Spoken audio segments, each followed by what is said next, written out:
Hello friends, कैसे हैं आप सब। आइए दोस्तों, हम लोग पढ़ रहे हैं 10th क्लास की बायोलॉजी और दोस्तों चैप्टर चल रहा है पहला। दोस्तों पहला पॉइंट हम लोग देख चुके थे, तो उसमें क्या था दोस्तों, सजीव और निर्जीव वस्तुओं के बारे में देख चुके थे। अब आइए दोस्तों देख लेते हैं पेड़ों की जो पत्तियां होती हैं और उन पत्तियों में जो छोटे छोटे छिद्र पाए जाते हैं, उन छिद्रों को दोस्तों रंध्र बोलते हैं। तो आइए देख लेते हैं रंध्र क्या होते हैं और उनकी संरचना किस तरीके से बनी होती है। तो आइए दोस्तों हेडिंग डाल लेते हैं, रंध्र।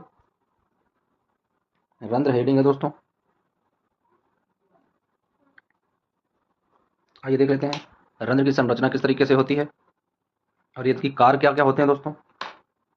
पत्ती की सतह पर पत्ती की सतह पर दोस्तों जो पेड़ की पत्तियां होती हैं, उनकी सतह पर जो छोटे छोटे सूक्ष्म छिद्र पाए जाते हैं। पत्ती की सतह पर सूक्ष्म सूक्ष्म छिद्र होते हैं। सूक्ष्म छिद्र होते हैं जिन्हें जिन्हें रंध्र कहते हैं। छोटे छोटे छिद्रों को क्या कहा जाता है, रंध्र कहते हैं, रंध्र कहा जाता है। तो ये दोस्तों होती है रंध्र की डेफिनेशन, यानी पत्ती की सतह पर सूक्ष्म छिद्र जो होते हैं उनको क्या बोलते हैं, रंध्र बोलते हैं। प्रकाश संश्लेषण के लिए प्रकाश संश्लेषण के लिए प्रकाश संश्लेषण के लिए गैसों का अधिकांश आदान प्रदान गैसों का अधिकांश अधिकांश आदान प्रदान गैसों का अधिकांश आदान प्रदान इन्हीं छिद्रों के द्वारा इन्हीं छिद्रों के द्वारा इन्हीं छिद्रों के द्वारा होता है इन्हीं छिद्रों के द्वारा होता है। वाष्पोत्सर्जन प्रक्रिया में वाष्पोत्सर्जन वाष्पोत्सर्जन प्रक्रिया में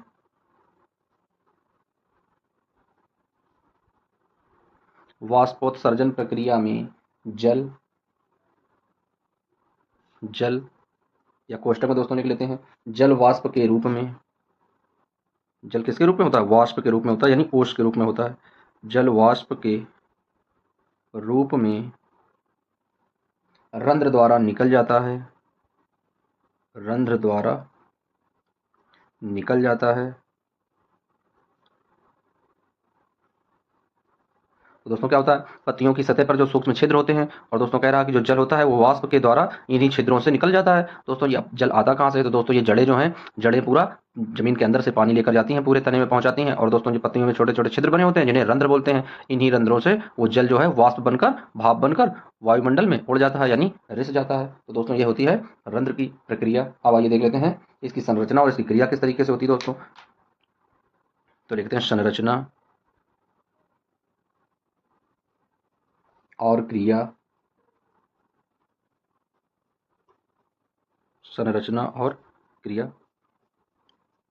तो दोस्तों आप लोगों की स्क्रीन के ऊपर देखना एक चित्र इमेज आ रही है एक पत्ती की दोस्तों, और उसमें किस तरीके से रंध्र दिखाए गए हैं, छोटे छोटे होते हैं। तो अब आइए दोस्तों लिख लेते हैं उन्हीं के बारे में। जो आप लोगों को ये इमेज दिख रही है, इसी को आप लोगों को सही से देखना है। अब आइए उसमें लिखते हैं कि रंध्र का कार्य क्या होता है, किस तरीके से ये कार्य करते हैं। पत्तियों की सतह पर मौजूद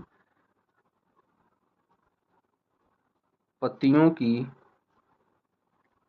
सतह पर मौजूद पत्तियों की सतह पर मौजूद रंध्रों को चारों ओर से मौजूद रंध्रों को चारों ओर से दो कोशिकाएं घेरे रहती हैं दो कोशिकाएं दो कोशिकाएं घेरे रहती हैं दो कोशिकाएं घेरे रहती हैं जिन्हें द्वार कोशिका कहते हैं जिन्हें द्वार कोशिका जिन्हें द्वार कोशिका कहते हैं जिन्हें द्वार कोशिका कहते हैं। ये कोशिकाएं ये कोशिकाएं रंध्रों के खुलने ये कोशिकाएं रंध्रों के खुलने ये कोशिकाएं रंध्रों के खुलने या बंद होने के लिए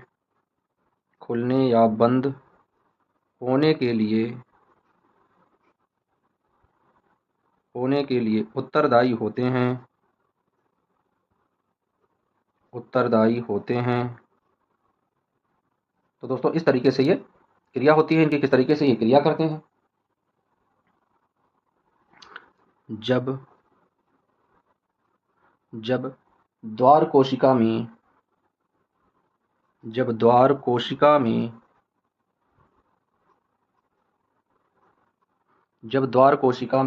जल अंदर जाता है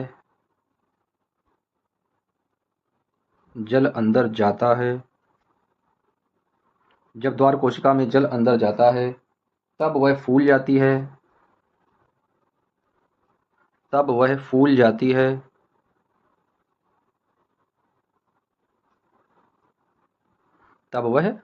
जाती है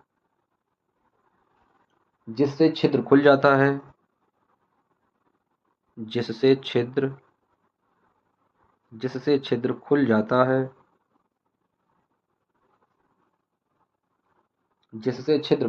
है। जब द्वार कोशिकाएं सिकुड़ती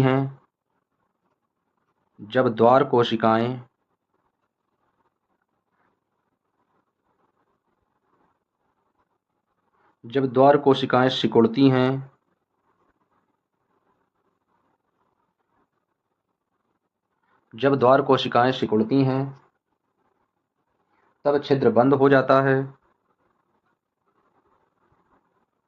तब छिद्र बंद हो जाता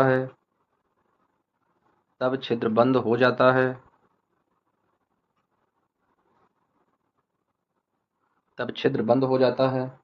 रंध्र से पर्याप्त मात्रा में जल की हानि होती है रंध्र से पर्याप्त मात्रा में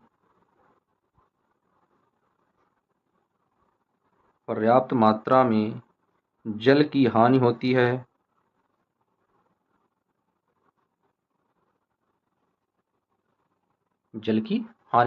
तो दोस्तों ये टॉपिक क्लियर हो गया रंध्र। और दोस्तों इसका चित्र बना लेना। चित्र बनाने के साथ बस ये टॉपिक क्लियर होता है। अब आइए देख लेते हैं इसका अगला टॉपिक। अब आइए दोस्तों देख लेते हैं अगला टॉपिक है विषम पोषी पोषण। हेडिंग डाल लेते हैं दोस्तों, विषम पोषी पोषण। तो अब आइए दोस्तों देख लेते हैं विषम पोषी पोषण में कौन कौन से जीव आते हैं। पोषण का वह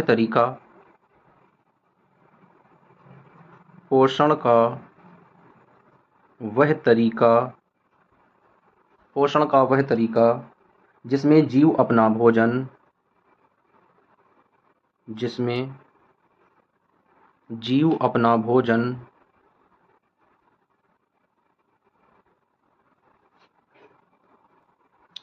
भोजन स्वयं नहीं बना सकते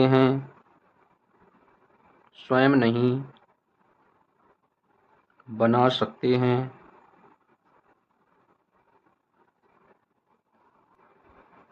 बल्कि अपने भोजन के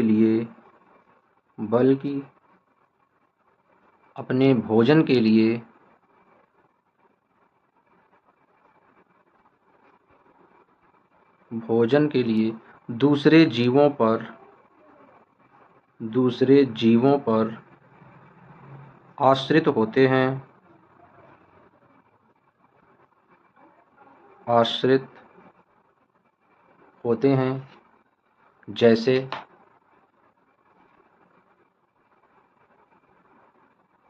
जैसे कौन कौन से जीव होते हैं दोस्तों वो जो अपने भोजन के लिए दूसरों पर आश्रित होते हैं।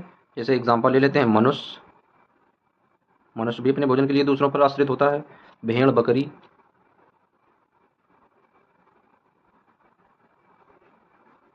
बकरी आदि। तो इस तरह के जो जीव होते हैं दोस्तों कैसे होते हैं, ये होते हैं विषम पोषी। अब आइए देख लेते हैं विषम पोषी के कौन कौन से एग्जाम्पल होते हैं, यानी विषम पोषी कितने भागों में डिवाइड किए गए हैं। तो आइए देख लेते हैं। पहला जो पॉइंट है दोस्तों, तो पहला पॉइंट है प्राणी संपोषण। क्या दोस्तों, प्राणी संपोषण। तो प्राणी संपोषण दोस्तों देख लेते हैं कि प्राणी संपोषण कैसा होता है। इसमें कौन कौन से कंडीशंस होते हैं दोस्तों। तो क्या है, इसमें जीव संपूर्ण भोज्य पदार्थ, इसमें जीव संपूर्ण भोज्य पदार्थ का अंतर्ग्रहण करते हैं, पदार्थ का अंतर्ग्रहण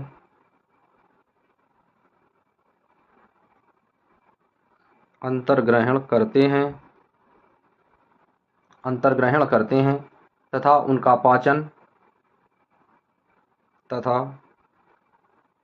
उनका पाचन शरीर के अंदर होता है, पाचन शरीर के अंदर होता है। प्राणी संपोषण कहलाता है। जैसे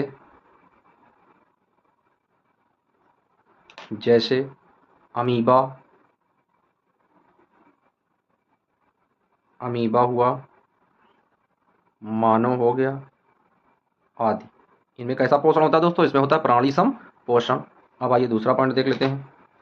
तो इसका दूसरा पॉइंट क्या है, तो इसका सेकेंड पॉइंट है दोस्तों मृत जीवी पोषण। कैसा है, मृत जीवी पोषण। तो अब आइए दोस्तों देख लेते हैं मृत जीवी पोषण कैसा होता है। इसमें कौन कौन सी कंडीशंस होती हैं फ्रेंड्स। तो मृत जीवी अपना भोजन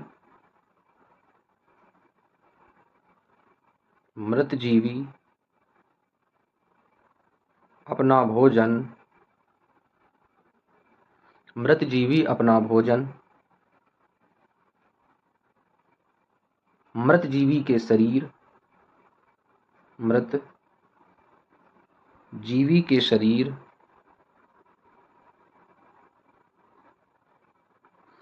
जीवी के शरीर व सड़े गले कार्बनिक पदार्थ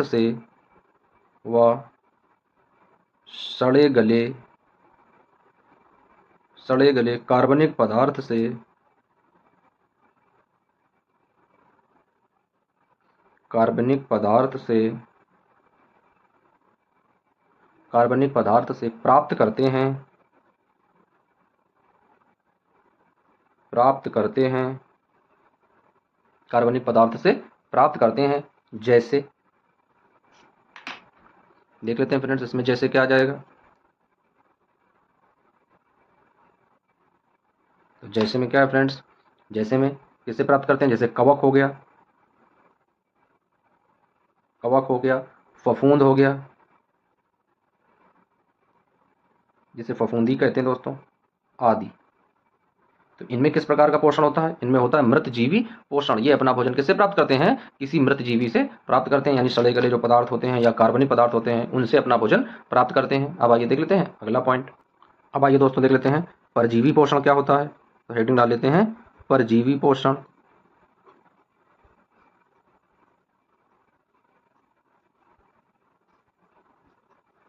परजीवी पोषण, तो आइए देख लेते हैं दोस्तों परजीवी पोषण में क्या क्या होता है। परजीवी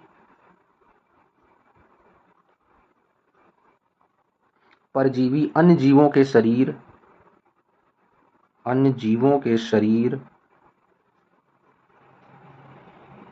परजीवी जो होते हैं दोस्तों क्या होते हैं, अन्य जीवों के शरीर के अंदर या बाहर रहकर शरीर के अंदर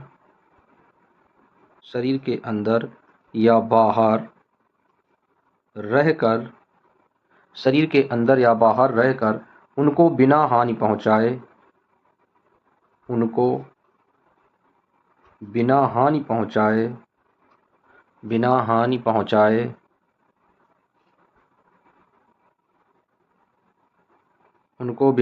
पहुंचाए उनसे अपना पोषण प्राप्त करते हैं। उनसे अपना पोषण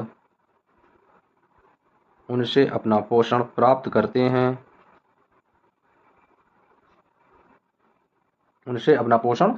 करते हैं। कैसे कहलाते हैं, विषम परजीवी पोषण कहलाते हैं। इनका एग्जाम्पल देख लेते हैं दोस्तों कौन कौन से आते हैं इसमें जीव।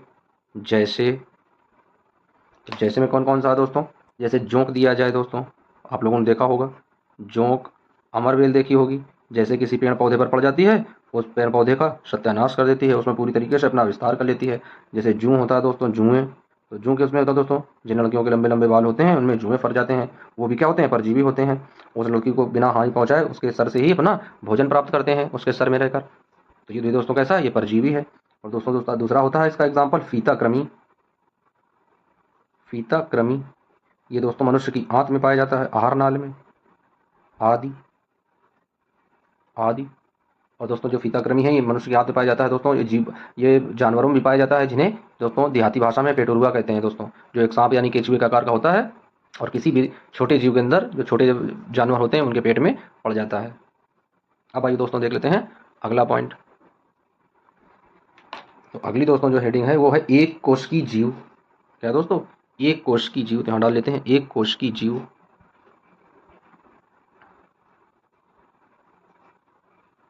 एक कोशिकीय जीव।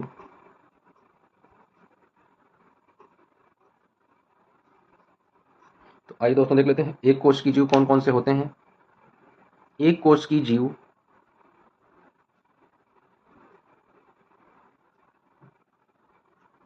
एक कोशिकीय जीव अपना भोजन अपना भोजन अपना भोजन संपूर्ण सतह से ले सकते हैं, संपूर्ण सतह से ले सकते हैं। जैसे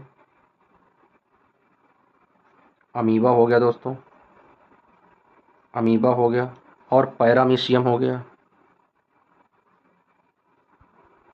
अमीबा और पैरामीशियम।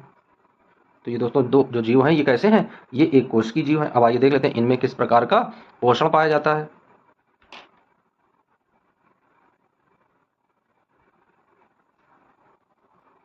अब आइए दोस्तों देख लेते हैं एक कोश की जो जीव होता है अमीबा। तो आइए देख लेते हैं अमीबा में किस तरीके का पोषण होता है। तो हेडिंग डाल लेते हैं दोस्तों एमीबा, और एमीबा में लिख लेते हैं एमीबा किस तरह का होता है। तो एक कोश की दोस्तों ये कैसा होता है, एक कोशिकीय। दोस्तों इसके एक कोशिका पाई जाती है, कितनी कोशिकाएं होती हैं इसके, एक कोशिका होती है, इसी वजह से इसको एक कोशिकी बोलते हैं। एक कोश की अनिश्चित आकार वाला, इसका आकार भी निश्चित नहीं होता दोस्तों, यह समय के अनुसार अपना आकार बदलता रहता है। जैसे गिरगिट जो है वो समय के अनुसार, वातावरण के अनुसार अपना कलर बदलता है दोस्तों, उसी तरीके से जो अमीबा है वो भी समय और सिचुएशन के हिसाब से अपना आकार बदल लेता है। तो एक कोशिकीय अनिश्चित आकार वाला, अनिश्चित आकार वाला प्राणी संपोषीय जीव है, प्राणी संपोषीय संपोषीय जीव है। कूटपादों द्वारा भोजन ग्रहण करता है, कूटपादों द्वारा भोजन ग्रहण करता है, भोजन ग्रहण करता है। तो कूटपादों द्वारा दोस्तों क्या करता है, ये भोजन को ग्रहण करता है।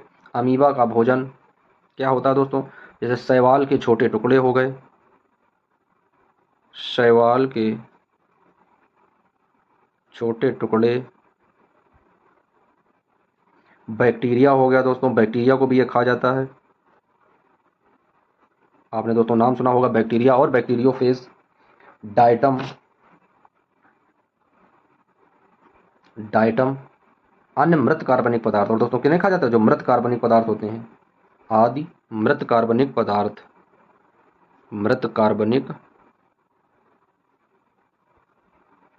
कार्बनिक पदार्थों का क्या करता है, ये सेवन कर लेता है। अब दोस्तों देख लेते हैं इसमें पोषण, ये तो अमीबा की खासियत हो गई दोस्तों। अब इसका पोषण देख लेते हैं कि इसमें पोषण किस तरह का होता है। तो अमीबा का पोषण देख लेते हैं। तो अमीबा में पोषण जो है वो 3 चरणों में पूरा होता है दोस्तों। इसमें पोषण 3 चरणों में होता है।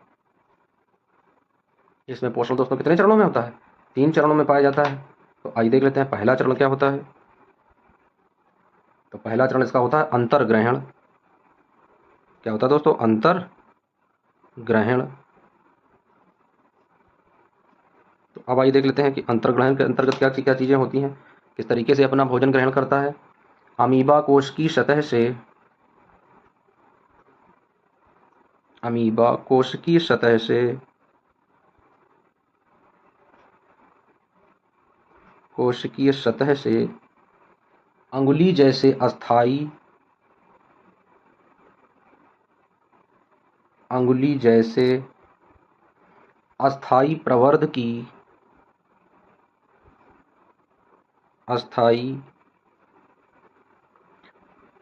प्रवर्ध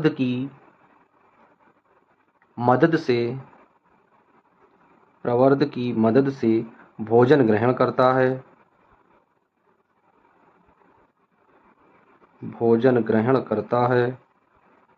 दोस्तों बात किसकी हो रही है? बात हो रही है अमीबा की। तो किस तरीके से अपना भोजन ग्रहण करता है? यह प्रवर्ध भोजन के कणों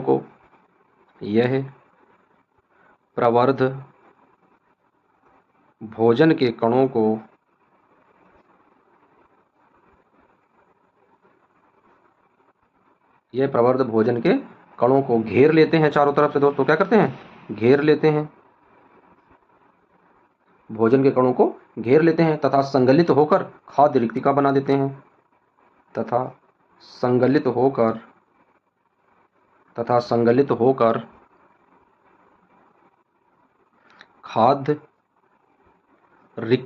देते हैं। खाद्य रिक्तिका बना देते हैं। दोस्तों क्या करते हैं? ये संकलित होकर खाद्य रिक्तिका बना देते हैं। अब आइए देख लेते हैं इसका दूसरा पॉइंट क्या होता है। दोस्तों जो एक कोश की जीव होते हैं उनमें सभी में यही क्रियाएं होती हैं। अब आइए दूसरा पॉइंट इसका देख लेते हैं। दूसरा पॉइंट इसका दोस्तों होता है पाचन का। पोषण का सबसे अहम पार्ट दोस्तों जो है वो है पाचन, यानी किसी वस्तु को हम खा रहे हैं, किसी भोजन को हम लोग ग्रहण कर रहे हैं तो उसका समय पर पाचन भी होना चाहिए। दोस्तों पाचन बहुत आवश्यक होता है। तो खाद्य रिक्तिका के अंदर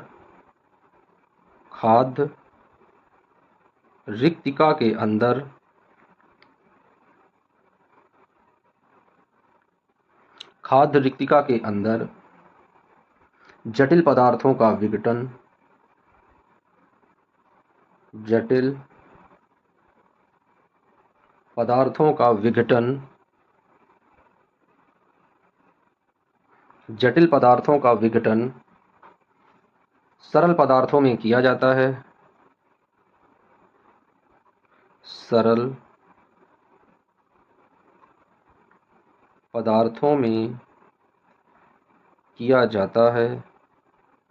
जटिल पदार्थों का विघटन दोस्तों किसमें हो जाता है? सरल पदार्थों में किया जाता है। वे कोशिका द्रव्य में विसरित हो जाते हैं। कोशिका द्रव्य में विसरित हो जाते हैं।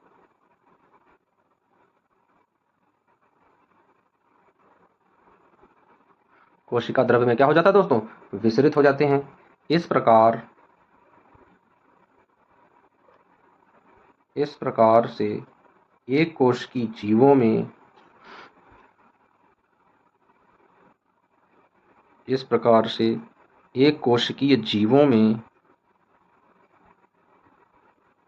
एक कोशिकीय जीवों में भोजन का पाचन होता है। इस प्रकार से दोस्तों क्या होता है? जो भी एक कोश की जीव होते हैं उनमें भोजन का पाचन होता है। अब आइए देख लेते हैं दोस्तों इसका लास्ट पॉइंट। अब आइए दोस्तों देख लेते हैं इसका अंतिम पॉइंट क्या है, तीसरा पॉइंट। दोस्तों दूसरा पॉइंट था पाचन, तीसरा पॉइंट देख लेते हैं। तीसरा पॉइंट होता है बहिष्करण। क्या होता है? बहिष्करण। तो अब आइए दोस्तों देख लेते हैं बहिष्करण के अंतर्गत क्या क्या चीज़ें आती हैं पोषण में एक कोश की जंतुओं के। बचा हुआ अपच पदार्थ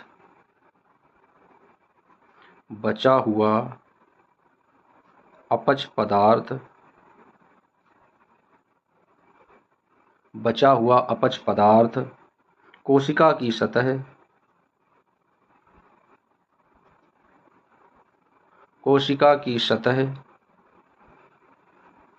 बचा हुआ अपच पदार्थ कोशिका की सतह की ओर गति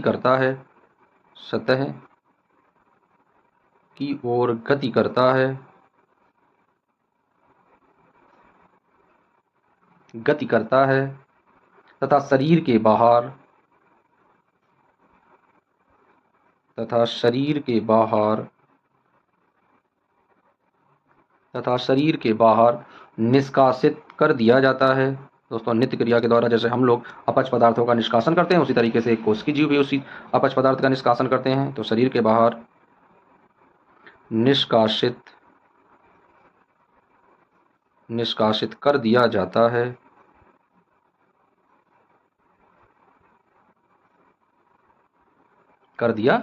है। तो दोस्तों इस तरीके से जो एक कोश की जीव होते हैं उनमें यही प्रक्रियाएं होती हैं दोस्तों, चाहे वो अमीबा हो और चाहे वो पैरामीशियम हो। तो दोस्तों हम लोगों ने एक देख लिया है, यानी यदि अमीबा में देख लिया है कि अमीबा का किस तरीके से पोषण होता है, तो दोस्तों चाहे पैरामीशियम का आ जाए, कोई भी एक कोश की जीव जंतु का आ जाएगा, तो हमें यही सारी चीजें उसमें लिख देनी है। तो दोस्तों अब आइए चलते हैं अगला टॉपिक देख लेते हैं। अब आइए दोस्तों हेडिंग डाल लेते हैं, बहुकोशिकीय जीव। बहुकोशिकीय जीव। तो अब आइए दोस्तों देख लेते हैं कि बहुकोशिकीय जीव क्या होते हैं और उनमें किस तरीके का पोषण पाया जाता है। तो आइए दोस्तों देख लेते हैं। बहुकोशिकीय जीवों में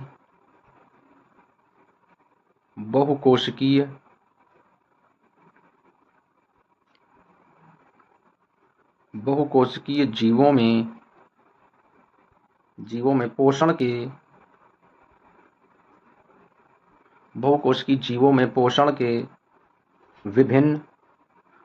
के विभिन्न प्रकार के अंग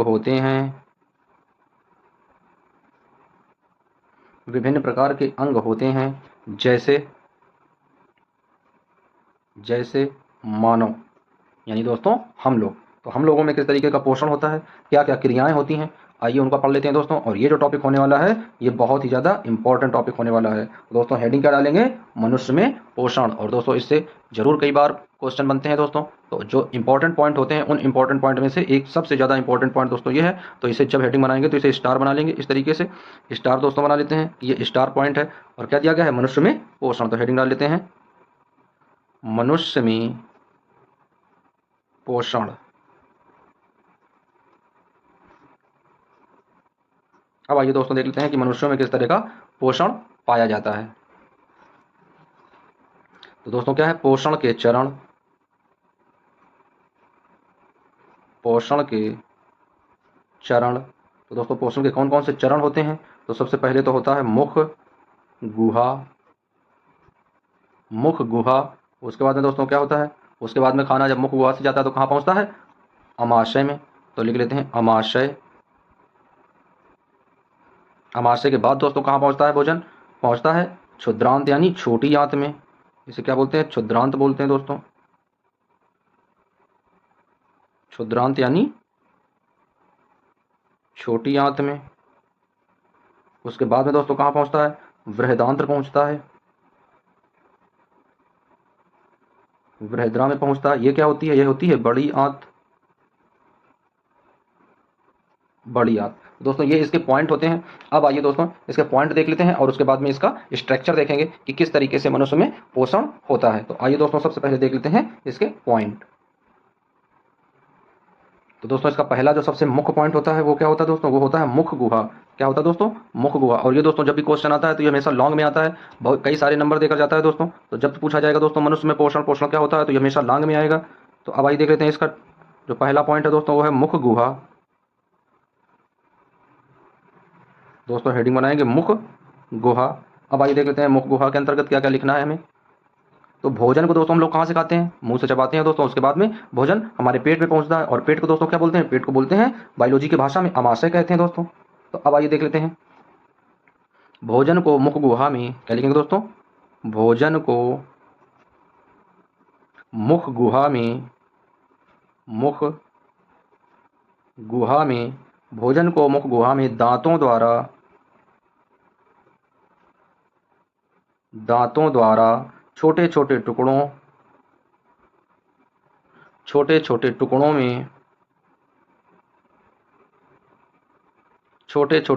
में तोड़ा जाता है।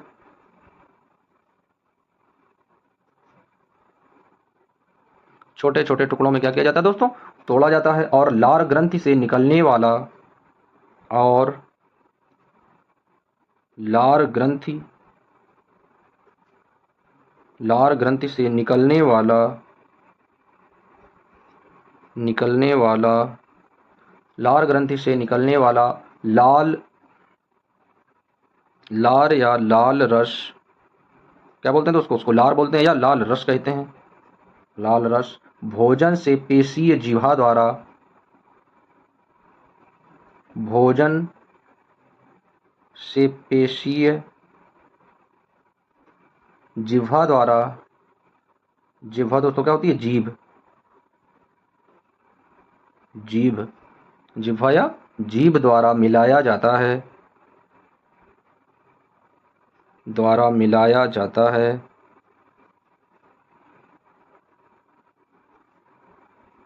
जिह्वा द्वारा मिलाया जाता है, जिससे भोजन आसानी से, जिससे भोजन आसानी से, जिससे भोजन आसानी से आहार नाल में, आहार नाल में, जिससे भोजन आसानी से आहार नाल में, आहार नाल में गति द्वारा, गति द्वारा गमन करता है, क्या करता है दोस्तों, गति के द्वारा गमन करता है। लार के एक दोस्तों क्या है, लार दोस्तों जो होती है मनुष्य के, लार में एक एंजाइम होता है, एक एंजाइम होता है,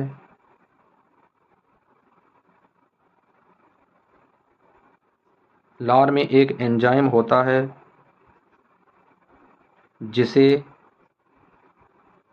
लार में एक एंजाइम होता है जिसे लार एमिलेज, लार एमिलेज, लार एमिलेज या टाइलिन कहते हैं, या टाइलिन कहते हैं। दोस्तों क्या होता है, लार में एक जो एंजाइम पाया जाता है जिसे लार एमिलेज या टाइलिन एंजाइम कहते हैं। यह करता क्या है दोस्तों, यह मंड को, यह मंड को शर्करा में खंडित करता है, मंड को शर्करा में खंडित मीन्स होता है दोस्तों तोड़ना, तोड़ता है, तोड़ता है। मनुष्य की मुख गुहा में, मनुष्य की मुख गुहा में, मनुष्य की मुख गुहा में,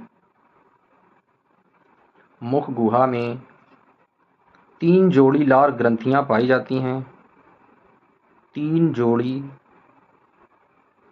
लार ग्रंथियां, लार ग्रंथियां पाई जाती हैं,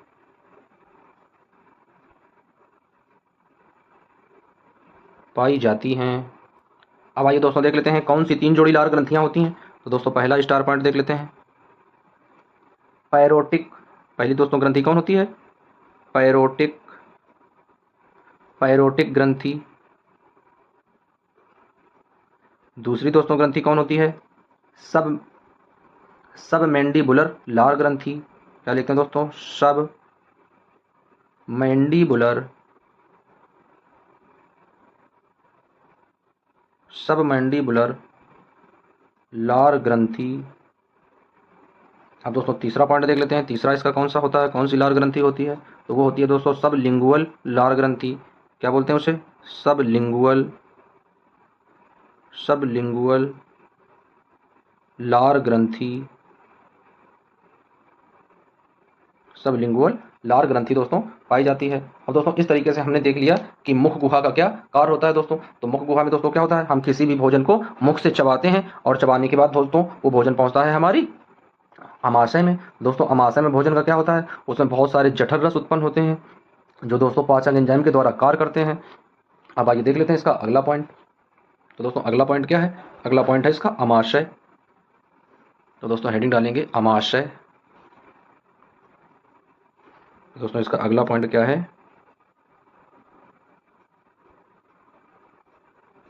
अमाशय। तो आइए दोस्तों देख लेते हैं अमाशय के क्या कार्य होते हैं और ये किस तरीके से कार्य करते हैं। तो दोस्तों क्या है, मुंह से अमाशय तक, मुंह से अमाशय तक, क्या फ्रेंड्स, मुंह से अमाशय तक भोजन ग्रसिका, अमाशय तक भोजन ग्रसिका या इसोफेगस, भोजन ग्रसिका या इसोफेगस, क्या कहते हैं दोस्तों उसे, इसोफेगस, भोजन ग्रसिका या इसोफेगस बोलते हैं। इसोफेगस द्वारा द्वारा भोजन गति द्वारा ले जाया जाता है, भोजन गति द्वारा ले जाया जाता है, ले जाया जाता है। अमाशय की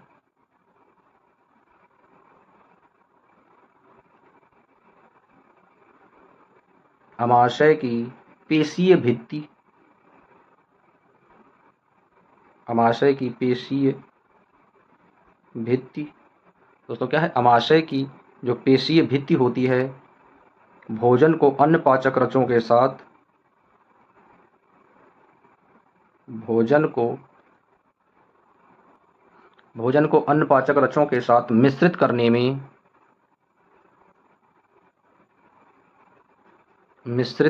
में सहायता प्रदान करती है, करने में सहायता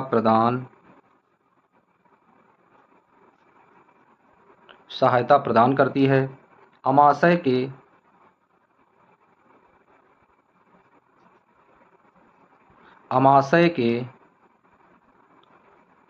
के भित्ति में उपस्थित, अमाशय के भित्ति में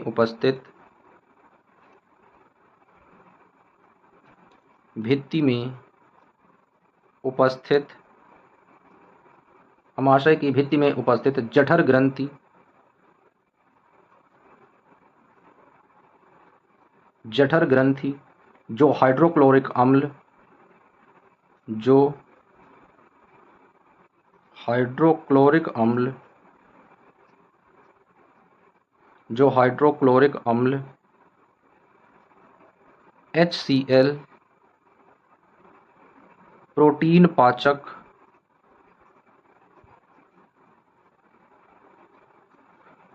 पाचक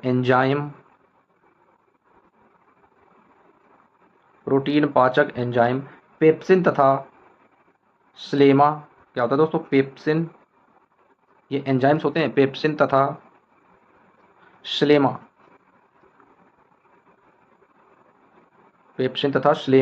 का श्रवण करती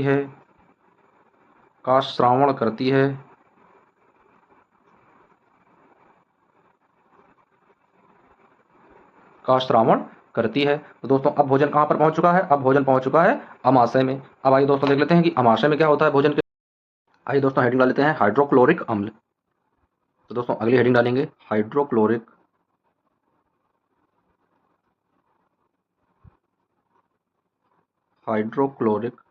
अम्ल। हाइड्रोक्लोरिक अम्ल क्या होता है दोस्तों, HCl। तो इस तरीके से दोस्तों डाल लेते हैं हाइड्रोक्लोरिक अम्ल है ये HCl। यह एक अम्लीय माध्यम तैयार करता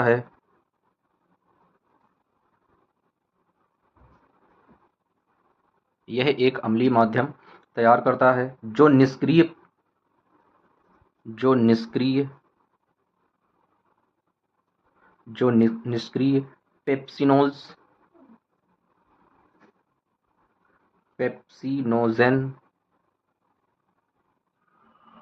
पेप्सिनोजेन को सक्रिय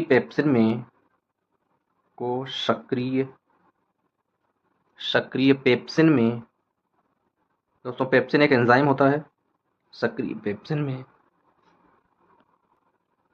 बदलने का कार्य करता है,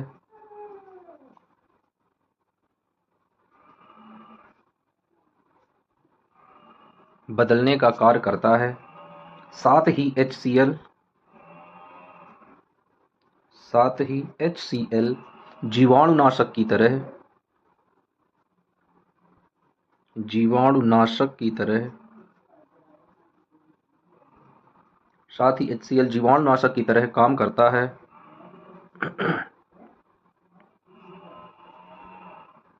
जीवाणुनाशक की तरह काम करता है, जो भोजन में आने वाले, जो भोजन में आने वाले बैक्टीरिया को,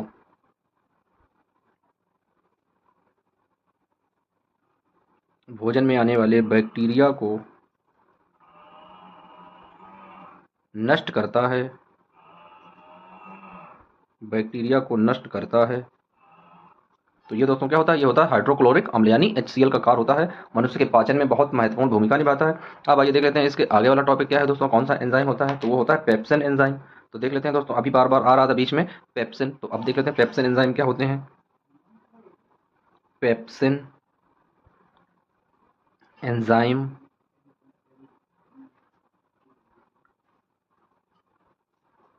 पेप्सिन एंजाइम, तो दोस्तों देख लेते हैं पेप्सिन एंजाइम क्या होते हैं। पेप्सिन प्रोटीन को,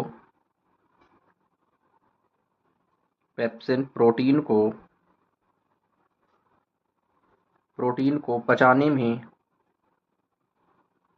प्रोटीन को पचाने में कार्य करता है। दोस्तों ये क्या करता है, ये प्रोटीन्स को पचाता है दोस्तों, क्योंकि शरीर में जो भी हम लोगों के अंदर प्रोटीन जाती है तो उसे दोस्तों ये डाइजेस्ट करता है, उसे सेव होने से दोस्तों, यदि ज़्यादा प्रोटीन सेव हो जाएगी तो शरीर में फैट बन जाएगा। इस तरीके से जो पेप्सिन एंजाइम होते हैं वो उस प्रोटीन को क्या करते हैं, पचाने में कार्य करते हैं। अब दोस्तों देख लेते हैं अगला टॉपिक। तो अगला टॉपिक दोस्तों है श्लेष्मा या म्यूकस, श्लेष्मा या म्यूकस। तो आइए दोस्तों देख लेते हैं श्लेष्मा या म्यूकस क्या होते हैं, इनका कार्य क्या होता है। तो श्लेष्मा या म्यूकस, म्यूकस अमाशय की दीवार, म्यूकस अमाशय की दीवार,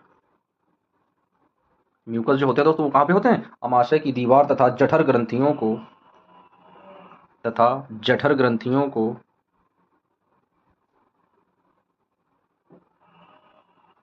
जठर ग्रंथियों को हाइड्रोक्लोरिक अम्ल,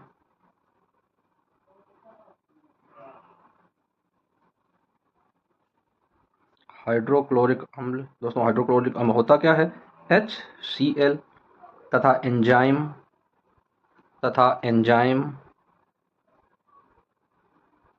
तथा एंजाइम पेप्सिन में सुरक्षित रखता है, पेप्सिन में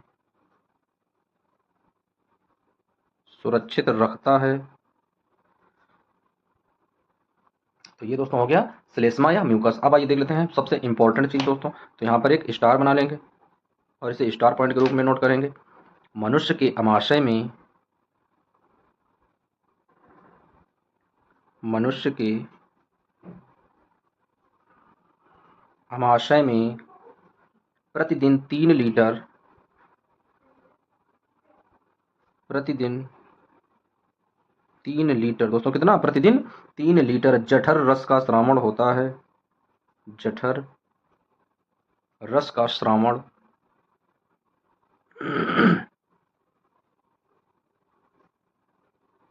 जठर रस का श्रावण होता है। अमाशय में प्रोटीन के साथ साथ,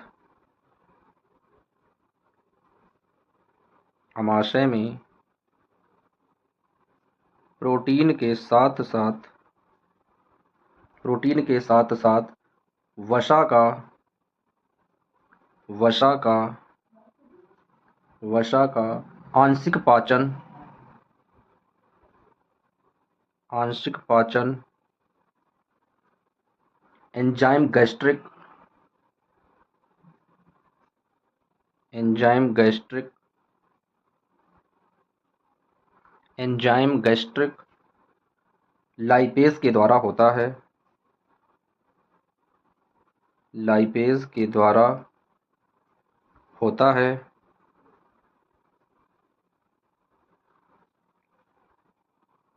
अब आइए दोस्तों हेडिंग डाल लेते हैं, क्षुद्रांत यानी छोटी आंत।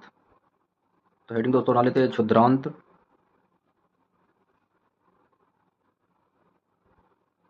क्षुद्रांत या छोटी आंत।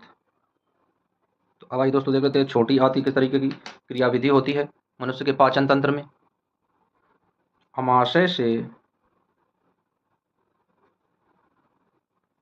से भोजन क्षुद्रांत में, आमाशय से भोजन छोटी आंत में प्रवेश करता है,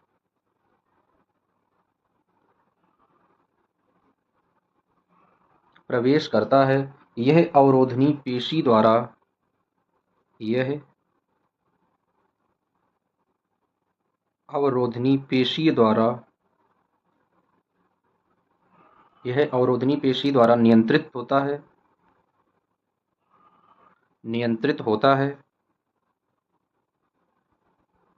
पेशी द्वारा नियंत्रित होता है। यहाँ कार्बोहाइड्रेट, यहाँ कार्बोहाइड्रेट, यहाँ कार्बोहाइड्रेट, प्रोटीन, वसा, वसा का पूर्ण रूप से, पूर्ण रूप से, पूर्ण रूप से पाचन, पाचन होता है, पाचन होता है। दोस्तों कहाँ पे पाचन होता है? छोटी आंत में पाचन होता है। वसा आंत में बड़ी, क्या लिखेंगे दोस्तों? वसा आंत में बड़ी गोलिकाओं के रूप में, आंत में बड़ी गोलिकाओं के रूप में, गोलिकाओं के रूप में, वसा आंत में बड़ी गोलिकाओं के रूप में, गोलिकाओं के रूप में होता है, के रूप में होता है, जिस पर एंजाइम का, जिस पर एंजाइम का, जिस पर एंजाइम का कार्य मुश्किल होता है, एंजाइम का कार्य मुश्किल होता है। तो दोस्तों ये क्रिया क्या होती है? ये होती है क्षुद्रांत में यानी छोटी आंत में। एंजाइम की क्रियाशीलता को बढ़ाने के लिए,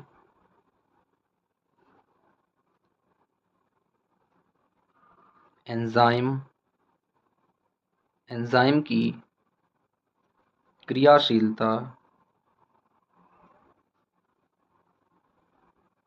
क्रियाशीलता को बढ़ाने के लिए, बढ़ाने के लिए पित्त लवण, पित्त लवण, क्रियाशीलता को बढ़ाने के लिए पित्त लवण उसे छोटे छोटे गोलिकाओं में, उसे छोटे छोटे गोलिकाओं में, उसे छोटे छोटे गोलिकाओं में खंडित कर देता है, खंडित कर देता है, जिससे एंजाइम की क्रियाशीलता बढ़ जाती है, जिससे एंजाइम, जिससे एंजाइम की क्रियाशीलता, क्रियाशीलता बढ़ जाती है, जिससे एंजाइम की क्रियाशीलता दोस्तों क्या होता है? बढ़ जाती है। इस प्रक्रिया को, इस प्रक्रिया को इमल्सीकरण कहते हैं, इस प्रक्रिया को इमल्सीकरण कहते हैं। दोस्तों यह प्रक्रिया क्या कहलाती है? यह प्रक्रिया कहलाती है इमल्सीकरण। तो ये हो गया दोस्तों क्या? क्षुद्रांत यानी छोटी आंत। अब छोटी आंत में कौन कौन सी घटनाएं होती हैं वो देख लेते हैं दोस्तों। अब अगली हेडिंग आती है दोस्तों उसके बाद में, अग्नाशय के कार्य, अग्नाशय के कार्य। दोस्तों अग्नाशय के कार्य देख लेते हैं कि अग्नाशय के कार्य किस तरीके से होते हैं। दोस्तों ये एग्जाम में कभी कभी केवल अग्नाशय पूछ लेता है कि अग्नाशय क्या होता है। तो दोस्तों जो अग्नाशय है तो वो यही टॉपिक होता है। तो यदि कभी एग्जाम में अग्नाशय आ जाए तो दोस्तों जो टॉपिक लिखाया जा रहा है यही टॉपिक हमको वहाँ पे लिखना है, क्योंकि इसमें बहुत बड़ी बड़ी परिभाषाएं हैं, पूरा एक लॉन्ग चैप्टर है दोस्तों ये। तो इसमें जो पॉइंट बाई पॉइंट लिखाए जा रहे हैं तो हो सकता है कि point by point he exam में पूछ लिया जाए। दोस्तों ये सभी को अलग अलग करके भी देख लेना है। तो आइए देख लेते हैं कि अग्नाशय के कार्य किस तरीके से होते हैं। तो अग्नाशय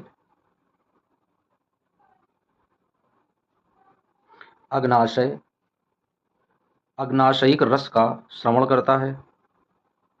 अग्नाशयिक अग्नाशयिक रस का श्रावण करता है। रस का श्रावण करता है। अग्नाशयिक रस का दोस्तों क्या करता है, श्रावण करता है, जिससे प्रोटीन पाचन के लिए जिससे प्रोटीन पाचन के लिए जिससे प्रोटीन पाचन के लिए ट्रिप्सिन एंजाइम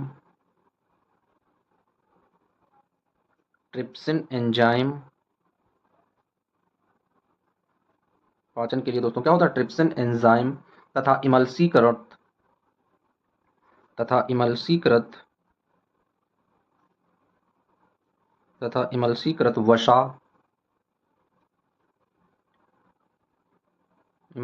वसा के पाचन के लिए लाइपेज एंजाइम होता है।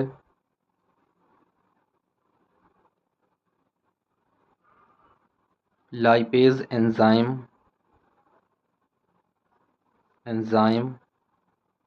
होता है। अब दोस्तों आइए देख लेते हैं लाइपेज एंजाइम होता है। अब अगला टॉपिक देख लेते हैं। ये दोस्तों है आंतररस के कार्य क्या होते हैं, आंतररस के कार्य। तो हेडिंग डाल लेते हैं आंतररस के कार्य।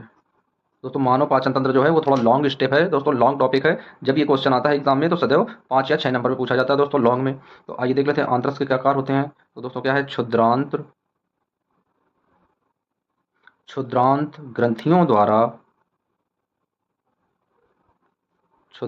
ग्रंथियों द्वारा आंतरस स्रावित होता है। आंतरस स्रावित होता है।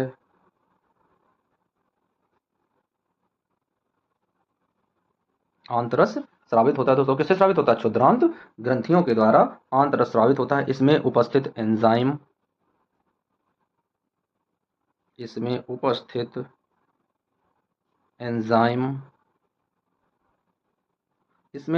एंजाइम अमीनो अम्ल जटिल कार्बोहाइड्रेट को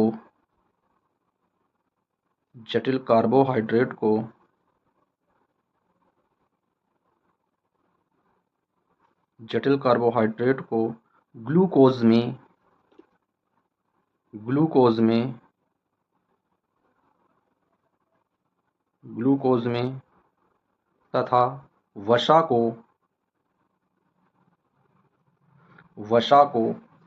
वसा अम्ल या ग्लिसरॉल में परिवर्तित कर देता है।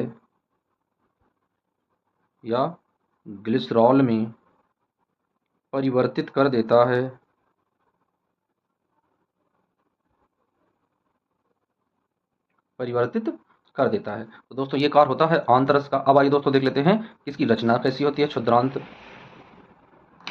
तो दोस्तों क्या डालेंगे, छोटी आंत की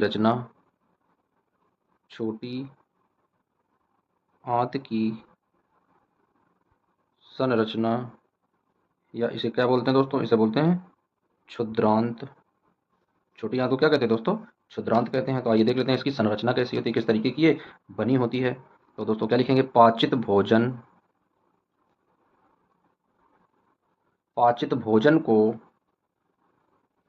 को आंत की भित्ति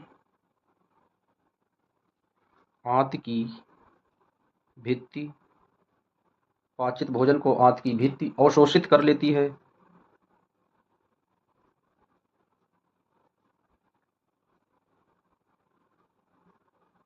अवशोषित कर लेती है। क्षुद्रांत के आंतरिक स्तर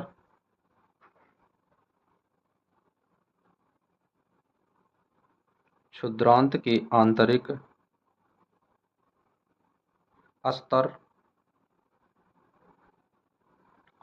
स्तर अनेक अंगुली जैसे प्रवर्ध होते हैं। अनेक अंगुली जैसे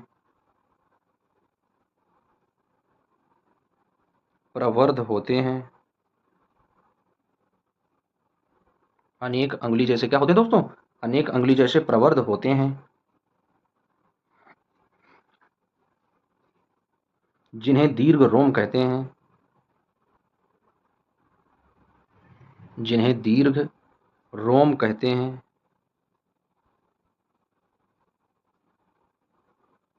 जिन्हें दीर्घ रोम कहते हैं। तो दोस्तों ये होती है क्या? छोटी आंत। और दोस्तों इसका कार्य क्या होता है?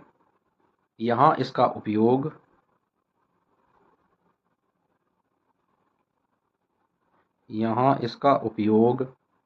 ऊर्जा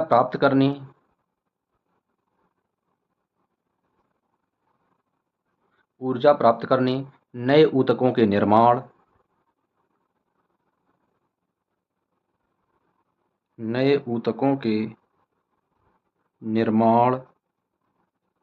और पुराने ऊतकों की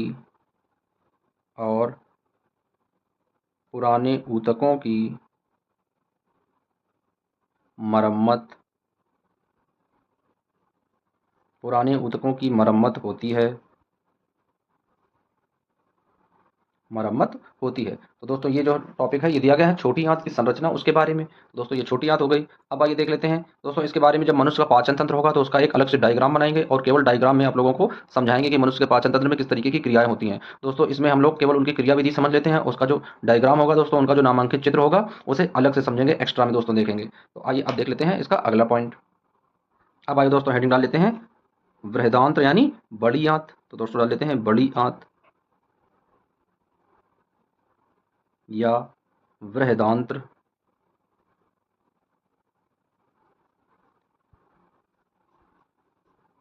तो अब आइए दोस्तों देख लेते हैं बृहदांत्र क्या होते हैं और इनकी किस तरीके से क्रियाविधि होती है। तो आइए दोस्तों देख लेते हैं। बिना पचा भोजन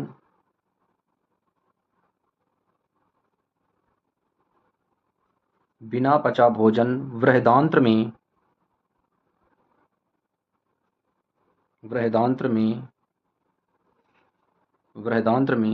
भेज दिया जाता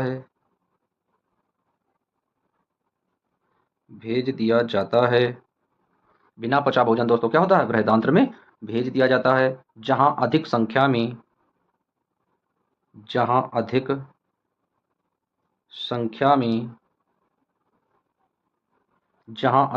में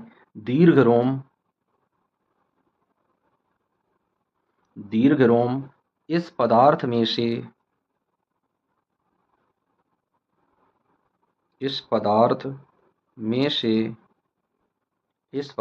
से जल का अवशोषण कर लेते हैं। जल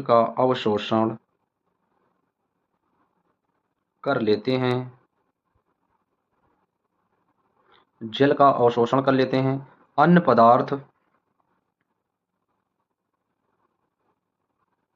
पदार्थ गुदा द्वार से नित्य क्रिया के समय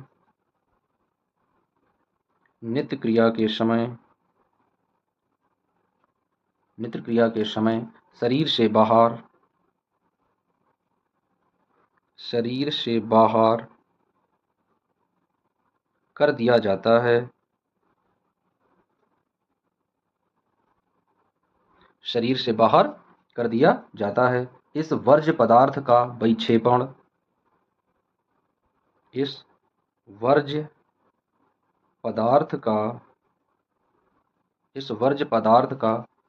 विक्षेपण बहिक्षेपण गुदा अवरोधनी द्वारा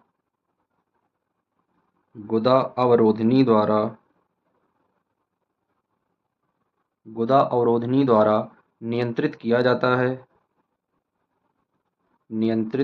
जाता है। नियंत्रित किया जाता है। तो दोस्तों ये हमने पढ़ लिया है कि मनुष्य का दोस्तों पाचन तंत्र किस तरीके से कार्य करता है। दोस्तों इसका जो नामांकित चित्र है वो आप लोगों की स्क्रीन में आ रहा है, तो आप लोग वो चित्र बना सकते हैं। उसके बाद में स्पेशल से दोस्तों इसका चित्र बनाकर और उसकी पूरी क्रियाविधि नेक्स्ट वीडियो में हम आप लोगों को बताएंगे। तो दोस्तों आज के लिए इतना ही है। अब दोस्तों मिलते हैं नेक्स्ट वीडियो में। जब तक के लिए दोस्तों आप लोग इसका आराम से और अच्छे से नोट्स बना लेना और इसको 1 या 2 बार रिवीजन करते रहना। दोस्तों मिलते हैं दोस्तों नेक्स्ट वीडियो में। जब तक के लिए टेक केयर दोस्तों।